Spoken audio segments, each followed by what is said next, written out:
Hello there, Internet friends. This is Danielle Pierce, creator of Real Estate Profit Lab and Property Preservation Mastery. We have exactly 5 days left in our hashtag Day in the Life campaign, ladies and gentlemen. So, for those of you who have been paying attention, I've been going live every night at 7 o'clock Central Standard Time. We've been talking about, I'm here to answer one question or issue related to property preservation. So far, we've talked about contractor issues. We spent a few days on that, tips to expand your business, whether or not it's a good idea to even expand your business in the first place, working with family and friends, pros and cons of the industry. For the next 5 days, we're going to talk about the current state of the industry, specifically foreclosure activity, and also highlighting some of our success stories of the year. I'll still be going live at 7 o'clock across, YouTube, Instagram, and what's the other one? Facebook as well. All right. For those of you who are watching me on YouTube, on Instagram, there's actually a Facebook group. It is called Real Estate Profit Lab with Danielle Pierce. It has about 10,500 or so, maybe 11,000 people inside of the group. So if you've never joined the group, please go back and send a request to join the group. We'd love to have you in there. I don't know why I haven't mentioned that on YouTube in a while, but yeah, the group is still there. So please be sure to go check it out. Every now and then we do, sales or discounts or promos specifically to our group members, but primarily it's for our email list. All right. So with that in mind, let's transition into highs and lows. I got a funny story I want to tell y'all today. You can't wait. I can't wait to share it. But anyway, so highs and lows is just something that my business partner and I do before some of our meetings. It's a way to break the ice and provide some insight about our personal lives. Something great that happened that day, something not so great. So I'll go first. So a low for me, actually, I got a few lows. Typical, right? Um, my children keep getting invited to birthday parties, and I got to keep buying gifts for these kids. And so that is somewhat of a low because, yeah, these gifts, stuff isn't cheap. Um, I guess, everybody's pretending like inflation is something that's going to happen in the future. Well, inflation is already here. And anyone who's been to the store, any store, grocery store, department store, you know that that's the case. So that's one low. And then my other low is that kid's Xbox was stolen from their dad's car. And then another low is that one of our students had her work trailer stolen with all of her equipment. So for those of you who know, you know that the trailers typically have the generators, the dehumidifiers, the materials, the tools to do winterization, the lawnmowers, the hedge trimmers. It is a significant amount of money when somebody steals your trailer or your work truck or your work van. So that is definitely a bit of a low. I do want to help her out a little bit. Obviously I can't replace the entire thing, but I do want to extend an offer and hopefully she'll accept it. Just made a post in the Facebook group, so I'll report back tomorrow and see what she says. So those are my lows. I guess it is hashtag 'tis the season, right? The high is, so this is the funny story I wanted to tell you guys. So I met somebody today. I just said I was doing a video, child. So I met somebody today and he's like, "Oh, how you doing? What are you doing out here? What's your name? Blah, blah, blah." And he was actually in the middle or on the tail end of getting a divorce. He said he was 18 days away.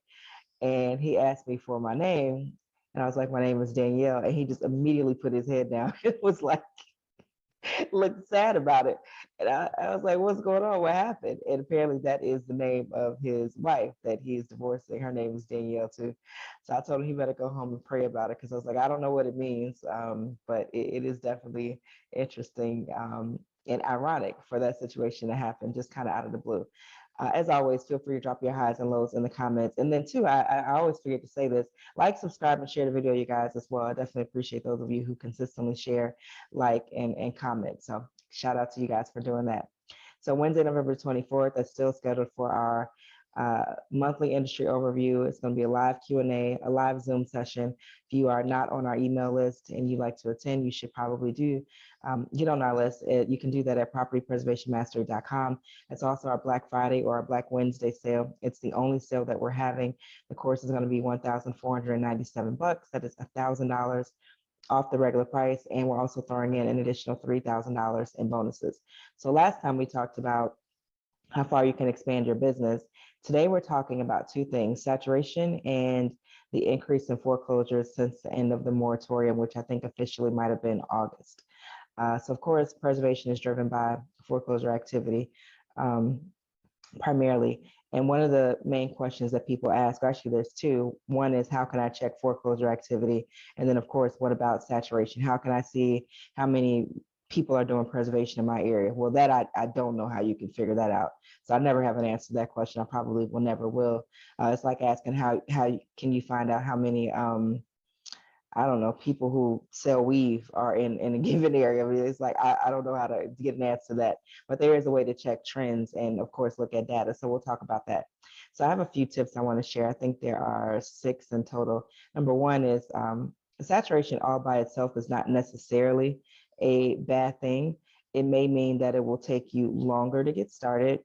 It may mean that you'll have more competition. For sure, it'll mean you'll have more competition. It may mean that you'll have to be a little bit more consistent in getting on with your first company. But first and foremost, what saturation means is that there is work in your designated area. That's what it means. Many industries are saturated. I say this all the time. I see this all the time. You have credit repair, real estate agents, makeup, skincare, hair products, perfume. I could go on and on and on. Saturation poses no issue at all for those people that are consistent and committed. It is an absolute issue if you're someone that hears the word no 1, 2, or even 3 times, and you decide that, this isn't working, let me go do something else. So if you fall into that second category, then yes, saturation is going to be a big problem for you. But if you've decided that this is what I'm doing, I'm going to keep going until I get the results that I'm looking for, saturation won't be an issue for you.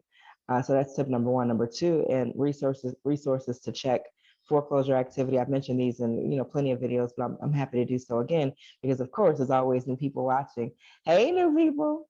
All right, dsnews.com. So D is in dog, S is in Sam, news.com. That is a free site. You can check you can find out foreclosure trends, trends with loan origination, trends with interest rates, uh, home buyer activity, all that stuff is available there. And then if you want to spend about $500 a year, there's nationalmortgagenews.com, which is actually my preferred site. I think it is the most unbiased information available. And as you guys know, it is extremely hard to find information that is not skewed heavily in one direction or another.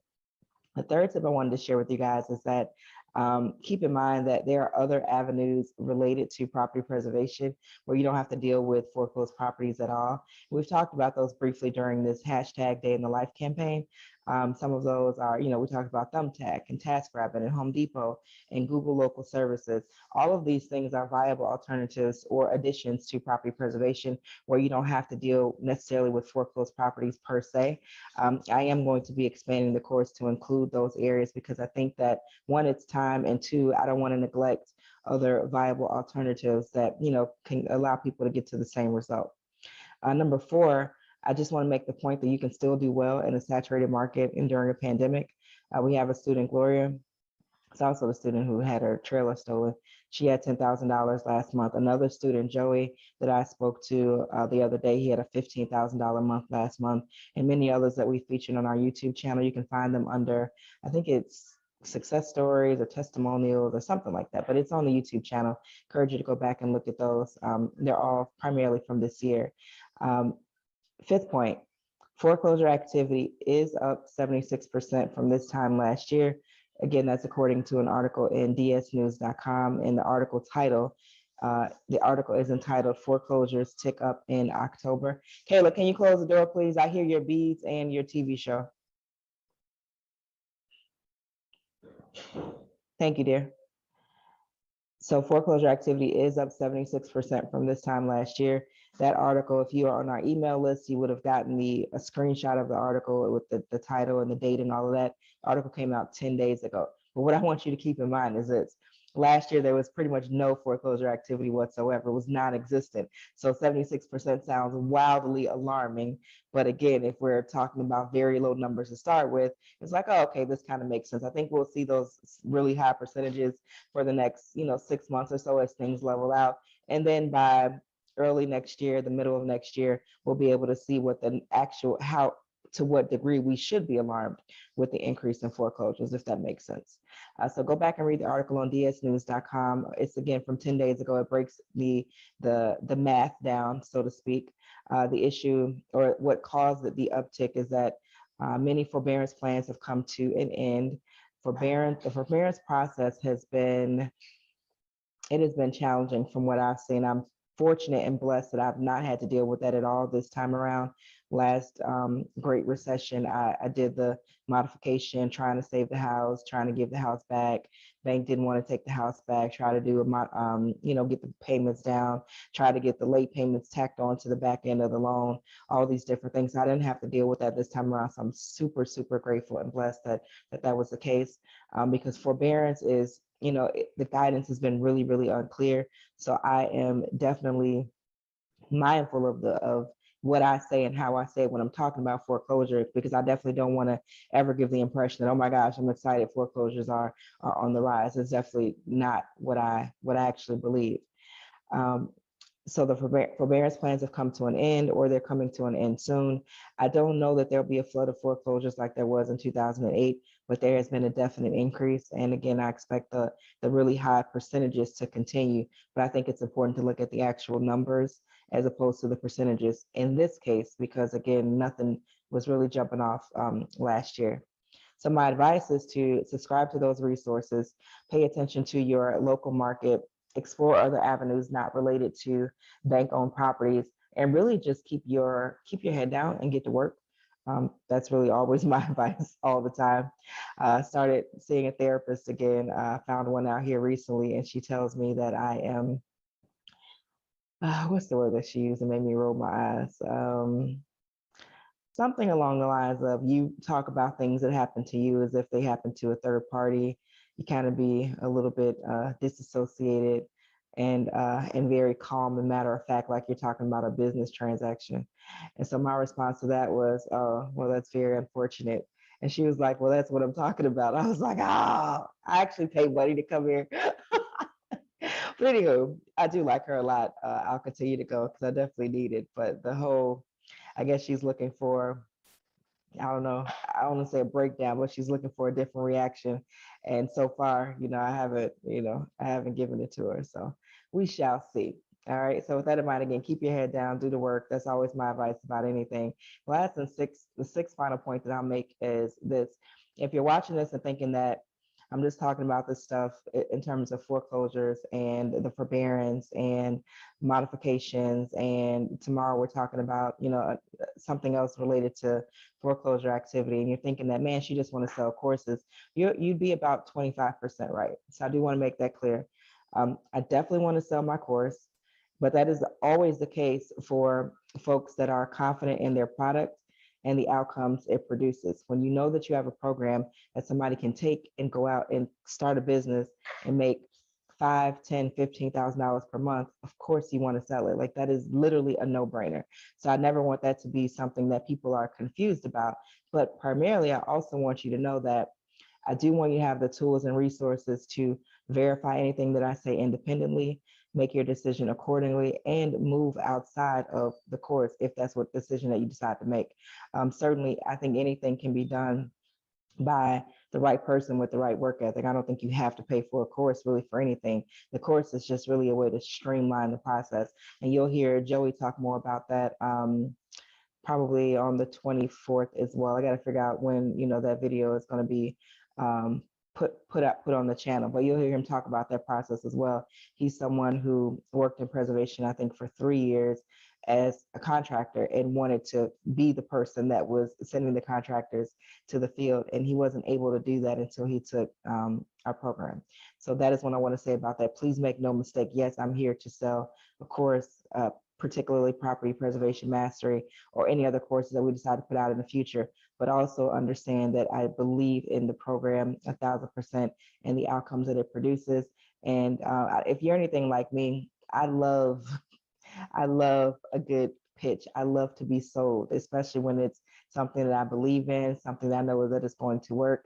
Send me all the pitches, send me all the things I want to see and I want to buy, because I believe that my next level for anything I want to do is always in Of course, there's prayer. You know, Black folks can't, if you don't say that first and people call you a devil worshiper like somebody did to me a couple years ago. Of course, there's prayer, but I believe that my next level is in somebody's book, podcast, article, blog, vlog, something I see on YouTube, like anything. I believe that it's out there and it's just up to me to continuously go searching for it to find it. All right, so I'm gonna hop off my soapbox because the video is, I like to keep these videos short, sweet, and to the point. So again, tomorrow we're talking about foreclosure rates in relation to equity. And the reason why we're talking about that is because one of the biggest hypotheses of the pandemic was that, oh my gosh, we won't see a lot of foreclosure activity because people have a bunch of equity in their homes, and that wasn't the case in 2008. Well, the most recent articles that have come out over the last 30 to 45 days have said the exact opposite. All the equity that was supposedly available is actually only about 10% or less. So that means that that number is not actually high enough to ward off, foreclosures. So I thought that that was interesting, and I wanted to share it and have a conversation with you guys about that. So that's tomorrow night at 7 o'clock. So again, please stay tuned. Come back and see me. If you're brand new to the channel, come on back, hit that subscribe button, turn the notifications on. YouTube does not always send out notifications when I am live, but also know this. Please, come back and visit the channel regularly because there's always new content that is coming out, on a pretty consistent basis. And I want you guys to be able to take advantage of it. All right. So as always, sending you love, light, peace, blessings, grace, and clarity. See you guys back here tomorrow night at 7 o'clock. Bye-bye.